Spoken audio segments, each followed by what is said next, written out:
করতে থাকে।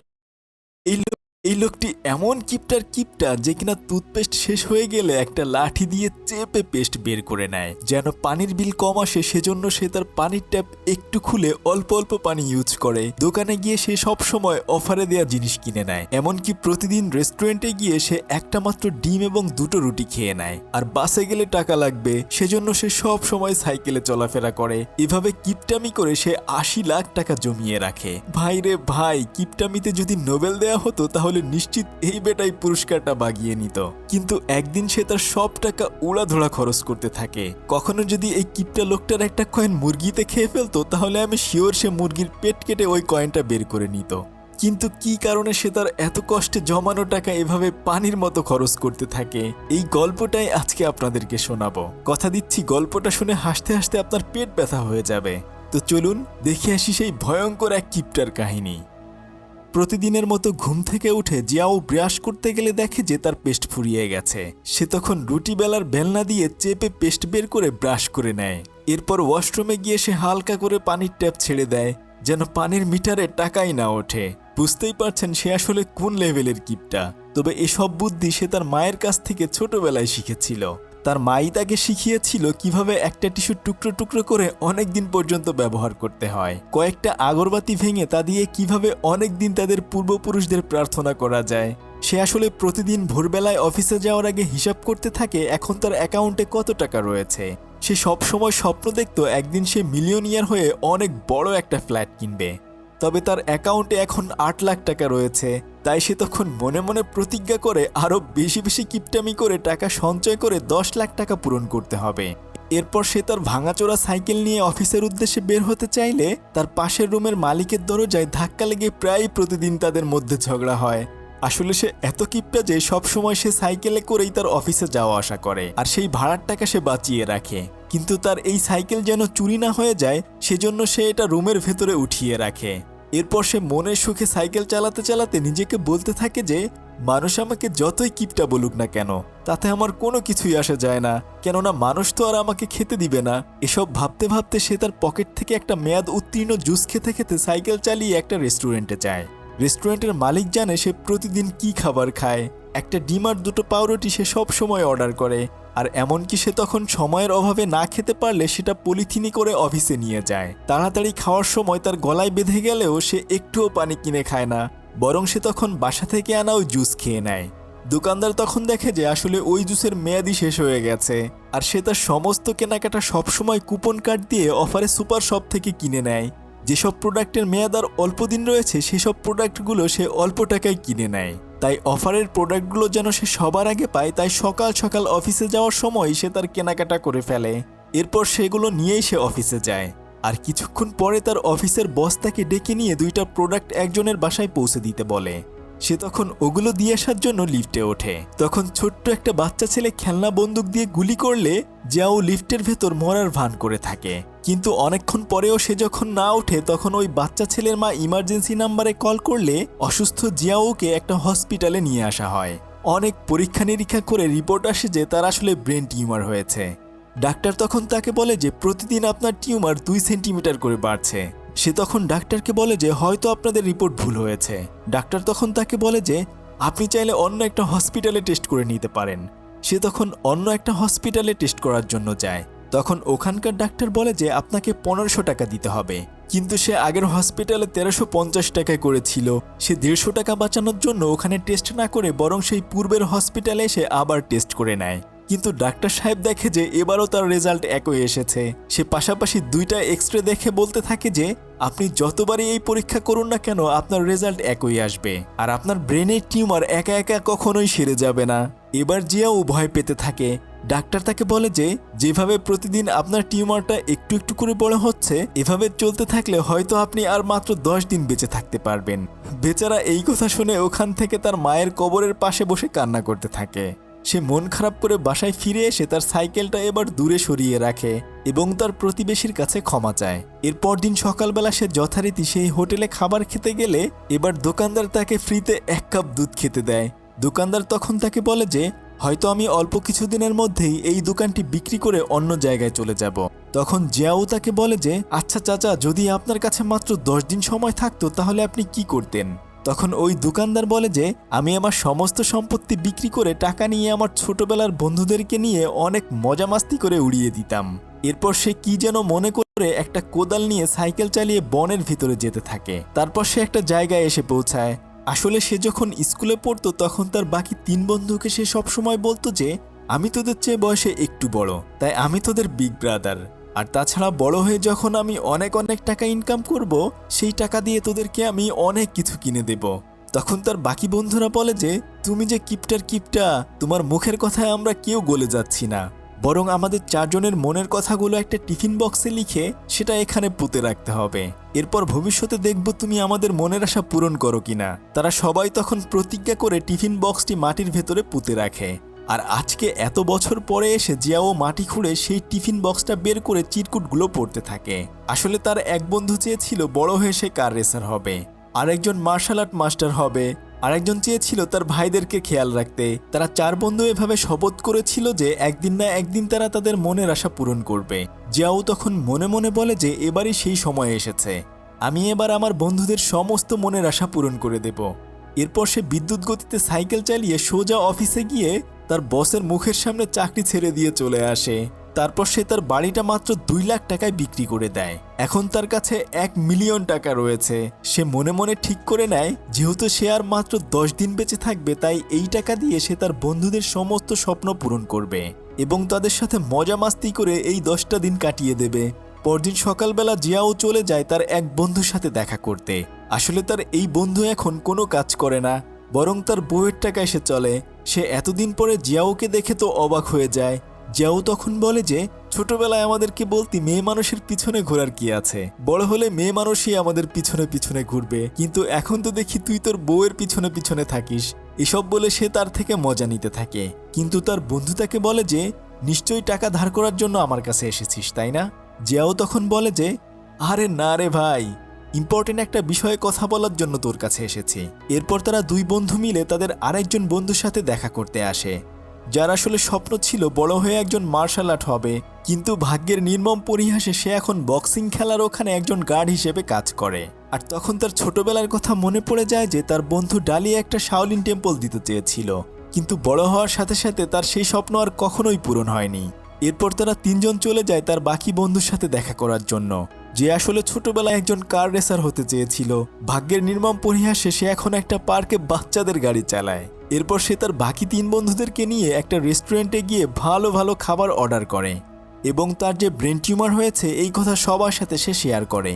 তখন তার বন্ধুরা বলে যে আরে তোর কাছে তো এখন অনেক টাকা রয়েছে, তাই তুই এই টাকা দিয়ে ভালো করে তোর চিকিৎসা করা, তাহলে অবশ্যই তুই সুস্থ হয়ে যাবি। কিন্তু জিয়াও তখন বলে যে আরে না রে ভাই, আমি ভালো ডাক্তারই দেখিয়েছি, ডাক্তার বলেছে যে আমি মাত্র আর 10 দিন বেঁচে থাকবো, তাই আমি চাই এই জীবনের শেষ দিনগুলো আমি তোদের সাথে কাটাতে পারি, আর এটাই আমার জীবনের শেষ ইচ্ছে। আর যদি তোরা আমার শেষ ইচ্ছেটা পূরণ করতে চাস তাহলে যেখানে ছোটবেলায় আমরা প্রতিজ্ঞা করেছিলাম কাল সবাই সেখানে আমার সাথে দেখা করবি। আসলে তারা 4 বন্ধু সবসময় এভাবেই একসাথে থাকতো, কিন্তু স্কুলে পড়াকালীন সময়ে জিয়াওয়ের পরিবারের সাথে তার বন্ধুদের পরিবারের ঝগড়া হওয়ার কারণে তারা আলাদা হয়ে গিয়েছিল। রাতের বেলায় ফিরে এসে দেখা যায় যে বাইহু তার বউয়ের জন্য রান্নাবান্না করে খাবার খেতে দেয়, কিন্তু তার বউ আসলে তাকে পাত্তাই দেয় না, কেননা সে তো এখন কোনো টাকা পয়সা কামাই করতে পারে না। আর তার আরেক বন্ধু ডং বাড়িতে এসে তার ছেলের সাথে ভালো করে কথা বলে, কিন্তু তার ছেলে আসলে তাকে একটুও পাত্তা দেয় না। সে সবসময় তাদের দেশের একজন নামকরা পপ সিঙ্গারের গান শুনতে থাকে। আসলে তার ছেলেও তাকে একটুও দাম দেয় না। আর তার আরেক বন্ধু ডালি বাসায় আসলে দেখা যায় যে তার ছোট ভাইগুলো তাকে বেশি একটা সম্মান করে না। তারা সেদিন সবাই রাতের বেলায় শুয়ে শুয়ে তাদের ছোটবেলার ছবি দেখে সেদিনগুলোর কথা মনে করতে থাকে। পরদিন সকাল হওয়ার সাথে সাথে বাকি 3 বন্ধু জিয়াওর সাথে দেখা করতে চলে যায়, যেখানে তারা সারা জীবন একসাথে থাকার প্রতিজ্ঞা করেছিল। এত বছর পরে 4 বন্ধু একসাথে হতে পেরে তারা অনেক বেশি খুশি ছিল। জিয়াও ফিরে এসে তার ব্যাংকে জমানো 1 মিলিয়ন টাকা উঠিয়ে ফেলে। এরপর তারা দেশের সবচেয়ে নামকরা একটা হোটেলে রুম বুক করার জন্য চলে যায়, কিন্তু হোটেলের ভাড়া শুনে জিয়াউর তো কলিজা শুকিয়ে যায়। আর তখনই তার মনে পড়ে যায় যে আসলেই সে এই টাকা দিয়েই বা কী করবে। এরপর তারা হোটেলের ভিতরে গিয়ে সমস্ত টাকাগুলো টেবিলের সামনে রেখে চিন্তা করতে থাকে যে তারা এই টাকা দিয়ে কি করবে। পরদিন সকাল হওয়ার সাথে সাথে তারা সেই দামি একটা গাড়ি ভাড়া করে সারা শহর জুড়ে ঘুরে বেড়ায়। সে পানির মতো টাকা খরচ করতে থাকে, কিন্তু মাঝে মাঝে সে বুকে হাত দিয়ে ব্যথা অনুভব করে। কিন্তু একটু পরেই তার মনে পড়ে যায় যে সে এই টাকা দিয়েই বা কি করবে। আর তার বন্ধুরাও তখন টাকা উড়ানোর জন্য যত উপায় আছে সবগুলো কাজে লাগাতে থাকে। বিকেলবেলায় তারা সময় কাটানোর জন্য মাছ ধরতে যায়। আর তখন জিয়াও তাদেরকে বলে যে ধুর, মাছ ধরে কি হবে, চল আমি তোদেরকে দেশি মাছ না বরং সামুদ্রিক মাছ খাওয়াবো। এরপর তারা বারে গিয়ে ইচ্ছা মতো খেতে থাকে। আর সেই সাথে টিপস হিসেবে ওখানকার সমস্ত কর্মচারীদেরকে ফ্রিতে খাবার খাওয়ায়। একদিনের মধ্যেই সে প্রায় 2.5 লাখ টাকা খরচ করে ফেলে। এভাবে সারা দিন রাত তারা টাকা উড়াতে থাকে। তবে সেদিন সন্ধ্যাবেলায় তাদের হোটেলের নিচে জিয়াও অজ্ঞান হয়ে পড়ে থাকলে বাকি বন্ধুরা মনে করে সে হয়তো মারা গিয়েছে। কিন্তু দেখা যায় যে সে আসলে বারে গিয়ে এত বেশি দুষ্টু পানি খেয়েছে যে এখন সে টাল্লি হয়ে ঘুমিয়ে আছে। আর বাকি বন্ধুরা তখন তাকে উঁচু করে নিয়ে শুইয়ে দেয়। এরপর তারা সবাই খাতা কলম নিয়ে বসে পড়ে যে কিভাবে পরদিন তারা টাকা খরচ করবে। পরদিন সকালবেলা তারা সবাই চলে যায় যখন তার বন্ধু মারা যাবে তখন তাকে যেখানে দাফন করা হবে সেখানে জায়গা কেনার জন্য। আর এখানে এসেই তার স্কুলের ক্র্যাশ ওয়াং এর সাথে তার দেখা হয়ে যায়। সে কত তার পিছনে পিছনে ঘুরেছে, কিন্তু মেয়েটি আসলে তাকে একটুও পাত্তা দেয়নি। এতদিন পরে তাকে দেখে সে একটু আবেগ আপ্লুত হয়ে যায়। সে তখন ওয়াংয়ের কাছে জানতে চায় যে সে বিয়ে করেছে কিনা। তখন ওয়াং তাকে বলে যে সে স্কুলের জাং মিনজুকে বিয়ে করেছে। আর তখনই জিয়াওর মনে পড়ে যায় যে ওয়াংয়ের জন্য সে একদিন স্কুলে জাং মিনজুকে বেদম কেলানি দিয়েছিল, সেই বলদ ছেলেটা যে কিনা তার ক্র্যাশকে বিয়ে করেছে। এটা মনে করে সে হাসতে থাকে। সে তখন বলে যে ছোটবেলায় আমি তো ওর একটা দাঁত ভেঙে দিয়েছিলাম, এবার দেখা হলে হয়তো আরও একটা দাঁত ভেঙে দিব। তাই সে তার হাজবেন্ডের সাথে দেখা করতে চায়। ওয়াং তখন তাদেরকে একটা কবরের কাছে নিয়ে আসে। আসলে বেশ কয়েক বছর আগেই তার হাজবেন্ড মারা গিয়েছে। জিয়াও মনে মনে তখন একটু খুশি হয়, যাক এবার সে তার ক্র্যাশের সাথে লাইন মারতে পারবে। কিন্তু একটু পরেই তার মনে পড়ে যায় যে সে তো আর অল্প কয়েকদিনই বেঁচে থাকবে। এরপর সে ওখানে সব থেকে দামি জায়গাটা 2 লাখ টাকা দিয়ে কিনে নেয়, যেখানে মরার পরে তাকে দাফন করা হবে। তারপর সে ওয়াংকে ইমপ্রেস করার জন্য সে যেই দোকানে চাকরি করে ওই দোকানে সমস্ত কিছু সে কিনে নেয়। তবুও এখনও তার কাছে অনেক টাকা রয়ে গেছে, তাই সে কিছু টাকা দিয়ে রূপচর্চা শুরু করে দেয়। যেহেতু সে মরেই যাবে, সে তখন ভাবে যে এভাবে এমন কুৎসিত চেহারা নিয়ে মরার চেয়ে বরং একটু সুন্দর হয়ে মরলেই বা দোষ কি। তখন ওয়াং জানতে চায় যে সে কেন এমন পাগলামি করছে। তখন জিয়াও তাকে তার ব্রেন টিউমারের কথা খুলে বলে। এই কথা শুনে ওয়াং তাকে আগামীকাল সময় দিতে চায়। এখন তার কাছে 4,32,000 টাকা রয়েছে। রাতের বেলা সে যখন শুয়েছিল তখন ওয়াং তাকে একটা মেসেজ করে। বেচারা মেসেজ পড়ে খুশিতে খাট থেকে পড়ে যায়। আর অন্যদিকে তার বন্ধুরাও তার টাকা ওড়ানোর জন্য বডি মেসেজ করার জন্য চলে যায়। পরদিন সকালবেলা সবার আগে সে স্যুট বুট পরে রেডি হয়ে থাকে এবং অপেক্ষা করতে থাকে কখন ওয়াং আসবে। কিছুক্ষণ পরে তার হোটেলে ওয়াং আসলে তার বাকি বন্ধুরা একটু অবাক হয়, কিন্তু যেহেতু অল্প কয়েকদিন পরেই তার বন্ধু মারা যাবে তাই তার বাকি বন্ধুরা তখন তাদের দুজনকে আলাদা সময় কাটানোর ব্যবস্থা করে দেয়। সে হোটেলের নিচে এসে অনেক দামি একটা গাড়ি ভাড়া করে তারা দুজন মিলে ঘুরতে বের হয়ে যায়। কিন্তু তার বন্ধুরা তখন মনে করে হয়তো ওয়াং ভুজুং ভাজুং বুঝিয়ে জিয়াওয়ের টাকা নষ্ট করে ফেলবে, তাই তারাও একটা ট্যাক্সি ভাড়া করে তাদেরকে ফলো করতে থাকে। ওয়াং জিয়াওকে নিয়ে সোজা একটা শপিং মলে চলে যায় এবং তাকে বলতে থাকে যে তোমার তো আরও স্টাইলিশ জামা কাপড় পরা উচিত। তখন জিয়াও ওয়াংকেও অনেক অনেক জামা কিনে দেয়। সে জামাগুলো একটা একটা করে বারবার ট্রায়াল দিতে থাকে। এভাবে তারা সারাদিন অনেক শপিং করে বের হয়। ওখান থেকে তারা সোজা তাদের স্কুলের উদ্দেশ্যে রওনা হয়, কেননা সেখানে তাদের জীবনের ছোট ছোট অনেক স্মৃতি জড়িয়ে রয়েছে। আর তাছাড়া জিয়াও ওয়াংকে প্রথমে এই স্কুলেই দেখেছিল, তাই তারা সেখানে যাওয়ার জন্য রওনা হয়। আর তার বন্ধুরাও তাদের পিছনে পিছনে যেতে থাকে। স্কুলের গেটের কাছে দাঁড়িয়ে তারা দুজন তাদের ছোটবেলার কথা মনে করতে থাকে। আর তখন ওখানে একজন টাকলা গুন্ডা এসে ওয়াংয়ের কাছে টাকা চায়। আসলে ওয়াংয়ের হাজবেন্ড মারা যাওয়ার আগে এই লোকটার কাছ থেকে টাকা ধার নিয়েছিল, কিন্তু সে টাকা ফেরত না দিয়েই মারা গিয়েছে। তাই সেই টাকার জন্য ওই লোকটি তাকে উল্টাপাল্টা কথা বলতে থাকে। জিয়াও তখন ওয়াংয়ের সামনে নিজেকে হিরো প্রমাণ করার জন্য লোকটাকে বাধা দিতে চায়। ততক্ষণে তার বন্ধুরাও ওখানে চলে আসে, কিন্তু তারা দূর থেকে লুকিয়ে লুকিয়ে এই সব ঘটনা দেখছিল। জিয়াও ওই লোকটাকে ভালোই ভালোই ওখান থেকে চলে যাওয়ার জন্য বলে, নাহলে সে কিন্তু তাকে উচিত শিক্ষা দিয়ে দিবে। লোকটি তখন হাসতে হাসতে বলে যে তুমি আমাকে উচিত শিক্ষা দিবে? আমার সাথে কত লোক আছে সেটা কি তুমি দেখেছো? জিয়াও বলে যে তাহলে তো তোমাকে অন্যভাবে সাইজ করতে হবে। লোকটি তখন জিজ্ঞেস করে কিভাবে সাইজ করবে। এই কথা বলার সাথে সাথে তারা দুজন ওখান থেকে 1 2 3 বলে জোরে দৌড় মেরে পালিয়ে যায়। গুন্ডাগুলো তখন তাদের পেছনে পেছনে দৌড়াতে থাকে, আর তার বাকি বন্ধুরাও সেটা দেখার জন্য তাদের পেছনে পেছনে দৌড়াতে শুরু করে। কিছুক্ষণ পরে ওয়াং আলাদা রাস্তায় চলে যায় এবং জিয়াওর সাথে তার 3 বন্ধুর দেখা হয়ে যায়। কিছু পথ যাওয়ার পরে ওয়াং আর দৌড়াতে না পেরে সে তখন একটা গাছের উপরে উঠে পড়ে। তখন গুন্ডাগুলো গাছের নিচে দাঁড়িয়ে বলতে থাকে যে, দেখি কতক্ষণ তুমি উপরে থাকতে পারো, আমরা টাকা না নিয়ে নিচ থেকে কোথাও যাচ্ছি না। জিয়াও দূর থেকে এই দৃশ্য দেখে ওয়াংকে বাঁচানোর জন্য দূর থেকে দৌড়ে অনেক জোরে একটা কিক মারতে যায়, কিন্তু সে নিজেই তখন একা একাই রাস্তার উপরে পড়ে যায়। তখন গুন্ডাগুলো তাকে ধরে বেদম পিটানি দিতে থাকে। কিন্তু বন্ধুর এই বিপদে তো বাকি বন্ধুরা বসে থাকবে না। মার্শাল আর্ট জানা ডালি তখন উড়ে গিয়ে একটা কিক মেরে তার বন্ধুকে বাঁচিয়ে নিয়ে আসে। এরপর তারা 4 বন্ধু তাদের সাথে মারামারি শুরু করে দেয়। শুরুতে তারা মার খেলেও পরে বরং তারা সেই গুন্ডাগুলোকে সাইজ করতে থাকে। ওয়াং গাছের উপর থেকে এই অবস্থা দেখে ইমার্জেন্সি 999 নাম্বারে পুলিশকে কল করে দেয়। ওখান থেকে বেঁচে তারা 5 জন রাতের বেলায় বসে আড্ডা দিতে থাকে। তবে কিছুক্ষণ পরে জিয়াও ফোন হাতে নিয়ে দেখে যে হসপিটাল থেকে তাকে অনেকবার কল করা হয়েছে, কিন্তু সে তখন ভয়ে আর কল রিসিভ করে না। অনেক রাত পর্যন্ত তারা সবাই মিলে আড্ডা দিতে থাকে। আর এরপর ওয়াংকে তারা বাসায় পৌঁছে দিয়ে হোটেলে ফিরে আসে। তারা ছোটবেলায় যেখানে শপথ নিয়েছিল সকালবেলা তারা সেখানে যায় এবং তাদের লিখে রাখা চিরকুটগুলো সবার হাতে ধরিয়ে দেয়। জিয়াও তাদেরকে বলতে থাকে যে, ছোটবেলায় আমরা আমাদের ইচ্ছের কথাগুলো এখানে লিখে রেখেছিলাম। আমার কাছে এখন বাকি যে টাকাগুলো রয়েছে সেই টাকা দিয়ে তোরা 3 জন তোদের সেই স্বপ্ন পূরণ করে নিস।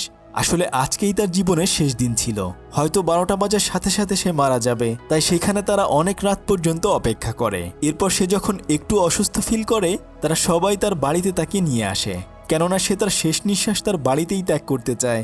12টা বাজার আগেই হঠাৎ করে সে অজ্ঞান হয়ে পড়ে যায়। তখন তার সমস্ত বন্ধুরা মনে করে যে এবার হয়তো সে মারা গিয়েছে, তাই একজন তার নাকের কাছে হাত নিয়ে দেখে যে সে নিঃশ্বাস নিচ্ছে কিনা। তারা কোনো সাড়া শব্দ না পেয়ে সবাই মিলে তাকে হসপিটালে নিয়ে আসে। আর এর পরদিন সে ঘুম থেকে উঠে বলে যে, আমি এখানে কেন, আমার তো কালকে মরে যাওয়ার কথা ছিল। তখন ডাক্তার তাকে বলে যে, আসলে অনেক বড় একটা ভুল হয়ে গেছে। কয়েকদিন ধরে আমাদের এমআরআই মেশিনে সবারই ব্রেন টিউমার দেখা যাচ্ছিল। সেদিন আপনাকে যে চেক আপ করেছিলাম সেটা ভুল হয়েছে, আসলে আপনার কখনোই ব্রেন টিউমার হয়নি। তখন ডাক্তার তাকে বলে যে, আপনি মেয়াদ উত্তীর্ণ আজেবাজে খাবার খাওয়ার কারণে আপনার ব্লাড সুগার বেড়ে গিয়েছিল, তাই সেদিন আপনি লিফটের মধ্যে অজ্ঞান হয়ে পড়ে গিয়েছিলেন। এই কথা জানার পরে বেচারা তো কাঁদতে শুরু করে, কেননা সারা জীবন একটু একটু করে কিপটামি করে সে যে টাকা গুছিয়েছিল এই কয়েকদিনেই তো সে সমস্ত টাকা খরচ করে একদম ফকির হয়ে গেছে। সে তখন ডাক্তারকে উল্টা মারতে চায় এবং গড়াগড়ি দিয়ে কান্নাকাটি করতে থাকে। এরপর সে দ্রুত করে হোটেলের উদ্দেশ্যে রওনা দেয়, কেননা সে বাকি 4 লাখ টাকা যেগুলো তার বন্ধুদেরকে ভাগ করে দিতে বলেছিল সেগুলো সে হোটেলে রেখে এসেছে। তবে একটা ব্রিজের উপরে আসার পরে তার বন্ধুরা তাকে বলে যে সেই টাকা হোটেলে নাই, সেই টাকা হোটেলে নাই, এটা আমাদের কাছেই রয়েছে। এই বলে টাকার ব্যাগটা তারা বের করে। জিয়াও তখন তাদের কাছ থেকে টাকার ব্যাগটা ফেরত চায়, কিন্তু তারা 3 জন মজা করে একজন আরেকজনের দিকে সেই ব্যাগটা ছুঁড়তে থাকে। তখন তাদের মধ্য থেকে একজন টাকার ব্যাগটা ক্যাচ ধরতে না পারলে সেটা সোজা নদীর ভিতরে গিয়ে পড়ে। টাকার ব্যাগ পড়ে গিয়েছে এটা দেখার সাথে সাথেই জীবনের মায়া না করে জিয়াও টাকা উদ্ধারের জন্য সেই নদীর ভেতরেই লাফ দেয়, কিন্তু অনেক খোঁজাখুঁজির পরেও সে টাকার ব্যাগটা পাচ্ছিল না। তখন সে প্রায়ই ডুবে যাচ্ছিল। সেই মুহূর্তে তার বাকি বন্ধুরা পানির ভেতরে গিয়ে সাঁতরে তাকে উদ্ধার করে ডাঙায় তুলে আনে। তবে ওই মুহূর্তে সে টাকা হারিয়ে প্রায় পাগল প্রায় হয়ে গেছে। তখন তার বন্ধুরা তাকে সান্ত্বনা দিয়ে বলতে থাকে যে, আরে টাকা গেছে তো কি হয়েছে, কিন্তু তুই তো এখনো বেঁচে আছিস তাই না। তবে জিয়াও তখন তাদেরকে বলতে থাকে যে, তোরা কি আমাকে সেই টাকা ফেরত দিতে পারবি। সে তখন তার বন্ধুদেরকে অনেক কথা শোনাতে থাকে। বন্ধুর মুখ থেকে এমন কথা শুনে তারা দুজনেই অনেক বেশি কষ্ট পায়, কিন্তু অন্যদিকে তাদের আরেকজন বন্ধু সেই টাকার ব্যাগটা উদ্ধার করতে পারলেও জিয়াও এর এমন আচরণ দেখে সেই টাকা সে ফেরত না দিয়েই ওখানে রেখে দেয় এবং সে সোজা তাকে একটা চড় মেরে ওখান থেকে চলে যায়। এই 10 দিন জিয়াও অনেক খুশিতে সময় কাটিয়েছিল। এখন সে আবারও একা হয়ে যায়, কিন্তু তার কাছে তো কোনো টাকা পয়সা নেই, তাই সে ওয়াংয়ের বাসায় যায়। ওয়াং তার সমস্ত কথা শুনে সেদিনের শপিং করা সমস্ত জামা কাপড়ে ফেরত দিতে চায়, কিন্তু জিয়াও আসলে এতটা নিচে নামতে পারছিল না। সে তখন মন খারাপ করে ওখান থেকে চলে আসে। এরপর সে যাদের কাছে তার ছোট্ট বাড়িটা বিক্রি করেছিল তাদের কাছে গিয়ে বলে যে, আমি এত কম টাকায় আমার বাড়ি বিক্রি করতে চাই না, তোমরা আমার বাড়িটা আমাকে ফেরত দাও। কিন্তু তারা তখন তাকে লাথি দিয়ে ওই বাড়ি থেকে বের করে দেয়। বেচারা তার ভাঙা সাইকেল এবং কয়েকটা জামা কাপড় নিয়ে রাস্তায় রাস্তায় ঘুরতে থাকে। ঘুরতে ঘুরতে সে সেই রেস্টুরেন্টের সামনে এসে দাঁড়ায়। হোটেলে সেই বৃদ্ধ চাচা তাকে কিছু খাবার খেতে দেয়। সে ওই চাচাকে তার সমস্ত ঘটনা খুলে বলে আর তাকে বলতে থাকে যে সে এখন কোথায় যাবে। তখন ওই চাচা তাকে বলে যে, তোমার যেখানে ভালো লাগে সেখানে চলে যাও, কিন্তু আসলে তার এমন তো কোনো আপন মানুষ নাই যে তার কাছে সে যাবে। কেননা এখন রাতে থাকার মতো একটু জায়গাও তার কাছে নেই। তাই সে নিরুপায় হয়ে সেই কবরস্থানে চলে যায় যেখানে সে একটু জায়গা কিনেছিল। রাতের বেলা সে তার ওই কবরের ভেতরেই অন্ধকারের মধ্যে শুয়ে থাকে। আর তখন সে তাদের ছোটবেলার সেই টিফিন বক্সটা ওই কবরের ভেতরেই খুঁজে পায়। সেটা খোলার পরে তার ভেতরে সে কয়েকটা চিরকুট পায়। আসলে তার বাকি 3জন বন্ধু সেখানে চিঠি লিখে রেখেছে। ওখানে লেখা ছিল যে, বিগ ব্রাদার, আমরা তোমাকে অনেক অনেক ভালোবাসি। হয়তো তুমি মরে গেলে আমাদের থেকে আলাদা হয়ে যাবে, কিন্তু আমাদের 4 জনের প্রাণ সব সময় একসাথে থাকবে। তারা সবাই তাকে নিয়ে অনেক ভালো ভালো কথা সেই চিরকুটের মধ্যে লিখে রেখেছে। তখন জিয়াওয়ের অনেক বেশি মন খারাপ হয়ে যায়, কেননা সে কিছুক্ষণ আগেই তার বন্ধুদের সাথে কতই না খারাপ ব্যবহার করেছে। এসব ভাবতে ভাবতেই সকাল হয়ে যায়। পরদিন সকালবেলায় দেখা যায় যে শহরের সেই বিখ্যাত পপ সিঙ্গার তার জন্য একটা জায়গা কিনতে এসেছে। আসলে সে যে জায়গাটা পছন্দ করেছিল সেটা অনেক আগেই জিয়াও কিনে নিয়েছিল। সে তখন তার কবরের ভেতর থেকে বের হয়ে সেই জায়গাটা তার কাছে বিক্রি করতে চায়। তবে সে মনে মনে কাল রাতেই ঠিক করে নিয়েছে যে সে তার বন্ধুদের সাথে যে খারাপ ব্যবহার করেছে সেজন্য তাদের কাছে ক্ষমা চাইবে এবং তাদের সবার স্বপ্ন পূরণ করবে। তার বন্ধু ডালি যে বক্সিং কোম্পানিতে চাকরি করত, যেও সেখানে গিয়ে তার ম্যানেজারকে অনেক বেশি রিকোয়েস্ট করতে থাকে ডালিকে একটা ম্যাচ খেলতে দেওয়ার জন্য। কিন্তু তার ম্যানেজার তার কোনো কথাই রাজি হয় না। সে তার পায়ে ধরেও তাকে রাজি করাতে পারে না। তবে কিছুক্ষণ পরে তার একটা কল আসলে সে যখন ওখান থেকে বাইরে চলে যায় তখন সে টেবিলের উপরে অনেক অনেক হিসাবের খাতা দেখতে পায়। যেহেতু জিয়াও অনেক ভালো হিসাব করতে পারত, তাই সে মুহূর্তের মধ্যেই সমস্ত হিসাবগুলো করে ফেলে। ম্যানেজার ফিরে এসে এটা দেখে অনেক বেশি খুশি হয়ে যায়। সে তখন তার বন্ধু ডালিকে একটা ম্যাচ খেলার জন্য অনুমতি দিয়ে দেয়। এরপর জিয়াও লুকিয়ে লুকিয়ে তার বন্ধু ডালির বাসায় সেই বক্সিং ম্যাচ খেলার ইনভাইটেশন লেটার এবং বক্সিংয়ের জিনিসপত্র পাঠিয়ে দেয়। তারপর সে সেই পপ সিঙ্গারকে রাজি করিয়ে তার আরেক বন্ধু ছেলের সাথে দেখা করার ব্যবস্থা করে দেয় এবং তার আরেক বন্ধুর ওয়াইফের সাথে যে ঝামেলা ছিল সেগুলোও সে ঠিক করে দেয়। পরদিন বক্সিং শুরু হলে শুরুতে ডালি অনেক মার খেলেও শেষমেশ সে জিতে যায়। আর অন্যদিকে তার আরেক বন্ধু সেই পপ সিঙ্গারের সাথে গান গাইলে তার ছেলেও অনেক বেশি খুশি হয়।